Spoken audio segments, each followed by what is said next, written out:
calling off my wedding due to my fiancé's extreme frugality. I'm a 31F, and I've been in a relationship with my 32M fiancé for 3 years. Lately, I've been struggling with his extreme frugality, and it's left me questioning whether I want to move forward with our wedding. When we met, he had recently come out of a financially abusive marriage. His ex-wife forced him to spend lavishly on expensive jewelry, designer clothes, luxury cars, Caribbean vacations. You name it, she made him pay for it. After the divorce, she took him to court and drained him even further. His family has told me stories that confirmed how bad things were with her. They've even mentioned how she stole heirloom jewelry from his grandmother, who had Alzheimer's, and manipulated his family in terrible ways. However, despite the financial abuse, my husband is extremely well off. He makes well into the 6 figures, close to 7, and he has inherited millions from his family. He's financially secure, but his trauma has made him incredibly stingy. Last year, I moved into his house. Although I don't pay rent, I do split the bills and buy groceries, and I take care of my own personal expenses such as clothes and jewelry. I have a good job and can support myself, but things started to get uncomfortable when I realized the condition of his house. The place was practically empty. He had minimal furniture, and what little he did have was secondhand and shabby. There were hardly any kitchen utensils, and the house felt cold and unwelcoming because he refused to put on the heating. His ex-wife had taken everything during the divorce, including the curtains, and he refused to replace anything. His house is worth millions, but it felt like a neglected space. I started dipping into my savings to buy things for the house, kitchen supplies, some furniture, just to make the place more livable. But it soon became clear that I was spending a lot of money, and he was doing nothing. I looked into buying curtains, but they were expensive, and with the number of windows in the house, it would have cost me a fortune. I started feeling resentful, as I didn't want to keep paying for everything when it wasn't even my home. When I finally asked him to contribute to furnishing the house, he blew up at me. He accused me of being with him for his money, which hurt deeply.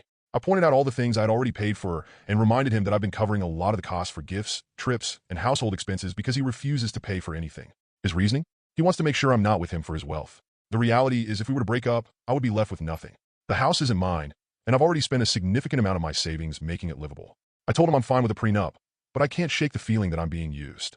What adds to my frustration is the comparison between how he treated his ex-wife and how he treats me. He proposed to her on a cruise with a $10,000 diamond, but my proposal was during a picnic that I organized, paid for, and even cooked for. He gave me a cheap Swarovski ring, which probably cost around $100. While I don't need a fancy ring, it felt like he put in effort for her and neglected me. I was so disappointed that I almost said no when he proposed. But I didn't bring it up because I was afraid of being called a gold digger. I love him, but the situation is making me feel like I'm being neglected while his ex-wife got the royal treatment. Our wedding is shaping up to be a very cheap affair, especially in contrast to the extravagant wedding he had with her. I'm starting to feel embarrassed about it, especially when I think about how our friends and family will compare the two weddings. I can't help but feel like the discount wife, and it's weighing heavily on me. Looking ahead, I'm worried about what our future will look like. If we have children, will they be able to enjoy some luxuries? Or will I have to pay for everything? If I ever become a stay-at-home mom, will I have to beg to turn on the heating? I don't want to live in constant financial restraint while there are literally millions sitting in his bank account. I'm also concerned that this frugality is his way of controlling me, subtly punishing me for what his ex-wife did to him. I've suggested selling the mansion and moving to a more modest home, especially since the house is a constant reminder of his ex-wife. But he refuses, saying he loves the house. Meanwhile, I feel overwhelmed living in a place I could never afford on my own. There are so many large windows, and the thought of furnishing the place seems impossible. It's not that I'm asking for designer furniture. I'm happy with IKEA and secondhand pieces, but I can't do it alone. At this point, I've realized I need to take a step back. I'm putting the wedding on hold and looking into individual counseling because I think I've been too much of a people pleaser in this relationship, allowing him to control me with the shadow of his past. I'm also planning to separate for a while and rent my own place to get some space and clarity. I love him, but I need to figure out if I can continue in this relationship without sacrificing my own happiness. Update 1. Well, Reddit, you changed my life. Thank you so much for all your ideas and insights. Honestly, I don't think I would have had the courage to do what I did without you guys. I went to therapy and took the day off just to get my racing mind to calm down. Therapy has confirmed things you guys suspected. I am a people pleaser. I wanted to save him, and I have internalized the idea that any effort and every penny I want him to spend on me makes me a gold digger. I will have weekly sessions to work on me. I realized I would have never taken this treatment from any of my exes, even though I made more than them. The idea I had to prove myself worthy to be with a millionaire and not be in there for the money got into my head pretty early. I called one of his siblings, whom I am pretty close with, and just told her everything. She was not surprised, but just sad about how unhappy he was making me. She told me that from the day we started, he had this idea that I was out of his league. He struggled to understand why I wanted to be with him, and he probably just thought it must be my money. She told me she already talked to him in the past to treat me better. She was furious about the proposal. This information confused me a little. I was a little hurt. She never discussed any of this before, but she thought it was none of her business. She also explained how she and her husband organized their finances. He also doesn't have as much as her. I took the opportunity to pack a bag. I haven't found a place yet, but I am going to stay with my parents. I made up my mind that I would at least want 6 months apart to get myself in order. I made sure my stuff was in the car because, honestly, I had no idea how the conversation would go. So, into the most difficult part, the talk. I waited for him to come home. He was pretty late, but I didn't want to sleep another night on this. Pretending I was fine while I was contemplating all this just ate me up. I had written down what I wanted to say. I have never been so scared before. I didn't want to hurt him, and I didn't know how he would react. I took some advice from here. I said that I was moving out and that I wanted to pave our engagement. He was very quiet and just sat down. I told him he really hurt me by calling me a gold digger and that I am done walking on eggshells and feeling guilty for just wanting basic things. I told him I was unhappy and felt neglected. I also told him that after 3 years of me showing up for him, he still doesn't think I am here for him. It is not going to happen. He was just quiet. He didn't say anything. I told him that the constant comparison to his ex was unhealthy and unfair. Punishing me for her sins was abusive. I told him comparing her to me all the time has triggered me comparing myself to her and starting to feel like she was worth more than me. One of the things about her was mostly ungratefulness. He would do nice things for her, but it was never enough. The thing is, he doesn't do nice things for me, and I have to be grateful for the pleasure of picking up the bill. I told him he was not ready for marriage, that I dreaded having kids with him and living like this. That is, I didn't trust he would take care of me if I became a som. And at that point, I just called him abusive and a user. I was getting pretty angry saying all this out loud, losing my composure and script a little bit. He remained quiet with almost no emotion on his face. I stayed quiet, but nothing came out, so I decided that I would just leave. Only when I got up to go, he said, "Please don't go." He asked me if I was pausing the wedding or calling it off. He wanted to know if it was over or if he still had a shot. I told him I wanted out of this house. I honestly don't want to live in his ex's palace of sadness anymore. I needed him to go to therapy, especially financial therapy. I needed a separation. I told him I was open to couples counseling if he went into IC. He begged me not to do the separation, but honestly, I really wanted it. I just told him to think about it, and I left him. He was finally showing some emotions. He was crying at this point. He sent me a very long text somewhere in the AM. He told me he was a wreck and couldn't sleep. He made all kinds of promises. He would go into therapy, sell his house, buy a smaller one, and make sure I was taking care of whatever happened. He said he would help me decorate, and we would make a home. He again asked me to please come home. But to me, it doesn't feel like home there anyway. I feel very empty and tired. I've been sleeping most of the day. I feel guilty, but also a little bit relieved, if that makes sense. I don't know if I actually want back if he does all that. I'm a little unsteady right now. I need some time to process. I will go back for the kitchen supplies and my TV. I won't take anything else of the furniture. This is for the exact same reason I was unwilling to buy everything.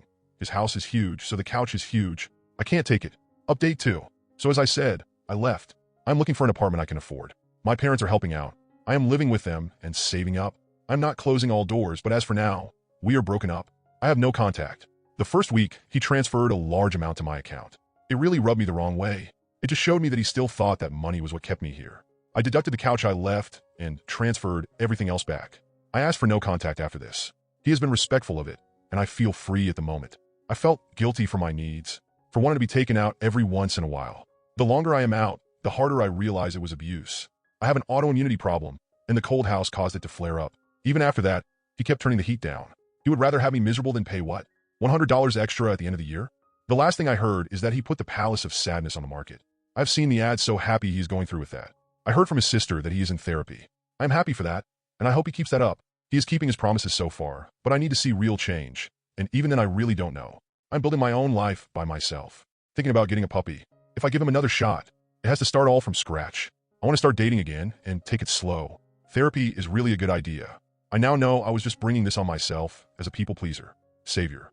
Wanting this man to be happy, so bad I forgot about myself. Never again. So that is all there is to say, really. Update 3. After being in a home where I was truly loved, my parents, I realized how sad, cold, and alone I had been. Over time, I went blind for a lot of things.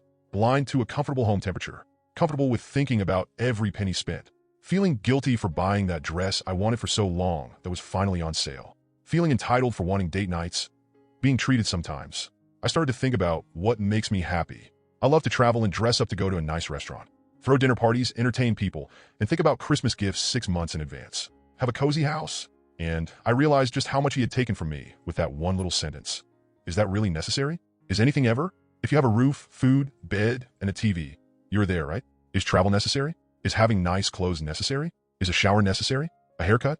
A party? A hobby? A wedding? No. I know now that abusers are not per definition bad people. He is broken, and he has trauma I have no time or energy for. He got free from abuse and decided to become the abuser. I know he is in therapy, and we initially agreed on 6 months of no to low contact. But But I felt certain it was not for me anymore, and I didn't want to keep him dangling. Breaking up with him was very hard. It made me very sad. I never wanted to hurt him, and I loved this man very deeply. I wanted us to be each other's happy ever after. We both came from dark places, and I wanted us to thrive together. His family told me I was the one. I was everything he was looking for, and I felt so lucky. But we only have one life, and he has so much work to do before he even becomes the bare minimum of what I needed. I feel failed. Like my story has a bad ending. I feel very broken and sad. I'll take my time to just be me. I hope he does the same. I truly hope he finds the one and becomes happy. Mostly I hope that for myself. But for now, I am enough by myself with a pupper. Final update. Some things that kept me on my path during leaving my abusive relationship. I was in a financially abusive relationship. With enough time passing now, I am more comfortable with the word abuse. I fought it for a long time because he did not scream at me, hit me, or call me names. He just used triangulation and the image of his abusive ex to use my own kindness against myself and to get me to fall in line. Spend my limited savings into furniture, luxuries, and nights out for a goddamn multimillionaire just to have some comfort in life. Constantly trying to prove I was no gold digger by having no needs, living in a cold house, and buying him everything he could ever want. I never lived an impoverished existence than when I was with a person who actually had loads of money. More than I could possibly comprehend. When I left, I really struggled to keep at it. I was so scared to go at life by myself, to actually have to pinch pennies. He kept telling me what I wanted to hear for so long. Went into therapy, begged me to come back. It digged into my resolve. It made me doubt if I was making a mistake. A few things made me go on. My colleagues, who were more friends than co-workers who knew all my stories into details, hugged me and told me they were so proud of me for leaving. Their feeling was so authentic it rubbed off on me. I was also proud I left, and I couldn't let them and me down by going back. My boss once passed my office when I was working late, and he said, "Never give men second chances. They never change. You deserve someone who gets it right from the start." I don't know what prompted him to say this to me, but it stuck with me. My trainer, who knows some stories, said to me, "You gave everything to get less than nothing back. It is like me getting $100 from you, and to repay you, I'll take another $100 from your wallet. Why would you want to take that deal again? He has a debt with you he can't repay, and I don't mean cash. I mean emotional energy, love, and kindness." I read somewhere, don't wake up in the same miserable place 10 years from now because you fear the change you have to make today. That hit me very hard. I bought my own apartment. I felt like a poor little mouse being surrounded by people who make my monthly wage in a few days. But the fact is I have a very good job. I earn far above average. I am able to have a nice place, nicely furnished, and I can even support a puppy. I live by myself, but feel endlessly more warmth than in a relationship. I love myself way more. I am not riddled with guilt over wanting to have a cozy house. Go out for dinner sometimes. I am so happy I dragged myself out of this relationship. I kept at it and moved on. Keep going. One foot in front of the other. It is hard, but you can do this. I am proud of you. Last at it. The money is gone. I'm not going to get that back or fight for it. I even had to block him because at some point he got petty and wanted me to pay rent for the time I lived with him. So there was no way I was opening that discussion. Whatever. Lesson learned. I may look poor compared to millionaires, but I am doing fine. The sister and I did get along for a while. We shared a hobby and talked about that. But recently I've been official and out in the open with my new boyfriend, and she struggles with this. Maybe she was hoping it would still work out or something, I don't know. But she has been one a lot colder. This man, wow. People say never settle because there is better out there for you. I never believed it. Honestly, I was ready to be a crazy dog lady for the rest of my life. I was enjoying being single. My friends urged me to start dating just to get the hang of it.